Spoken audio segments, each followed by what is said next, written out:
Al Palapanzini di Giovinazzo arriva il Soverato, invischiato nella lotta nei bassi fondi della classifica. Dall'altra un Giovinazzo a vele spiegate in direzione playoff e reduce da 4 risultati utili consecutivi. Primo corner, palla alta su Divanei che calcia al volo, De Luca respinge, poi ancora Fanfull a ribadire in rete ed è 1-0 Giovinazzo dopo appena un minuto di gioco. E triangola e chiude benissimo per Pronessi che prova la conclusione. Vede centralmente Abate, ottima verticalizzazione. Abate a tu per tu con Di Capo che si distende. Abate si allarga troppo la sfera. Tanche, ottimo il tacchetto per Di Benedetto. La conclusione e la rete da parte di Di Benedetto. Azione meravigliosa. Ma ancora Cutrignelli che serve Tanche che facilmente deposita in rete per il 3-0 Giovinazzo. Anticipo perfetto da Piscitelli, 3 contro 2, Piscitelli serve Di Benedetto, prova ad avanzare il destro sul secondo palo, arriva Cutrignelli che facilmente di piatto la poggia in rete per il 4-0 Giovinazzo.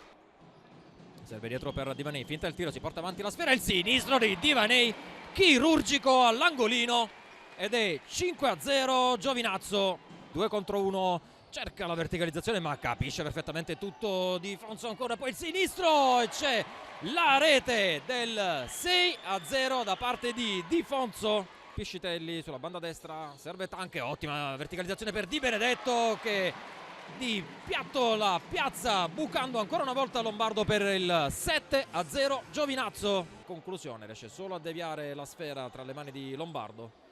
Errore da parte di Gustavigno e Cutrignelli non perdona. Pestic ancora Abate a tu per tu con Di Capo, Abate prova con la suola ma ottimo intervento da parte di Di Capo, ancora Di Fonso a tu per tu con Lombardo, pallonetto, palla sulla traversata, anche anticipato, ancora in fase offensiva Di Fonso, destro per Divanei che deve solamente appoggiarla in porta ed è 9-0 Giovinazzo. Gustavigno, Di Fonso riesce ad approfittare a servire, Tanche che calcia in porta e si oppone ancora Pestic.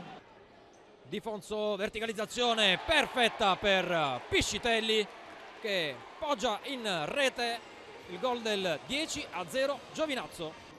Gustavigno, ottima incursione da parte di Gustavigno, salta 2 avversari, Gustavigno parla al centro per Abate, conclusione fuori. Tanca a intervenire, 3 contro 1, Di Fonso serve Cutrignelli, ancora Di Fonso, il mancino e ancora una volta Lombardo dice no. Cerca ancora Di Fonso, finta la suonata, prova il sinistro, respinge poi Cutrignelli, la piazza a 9 secondi dal termine per l'11-0 Giovinazzo.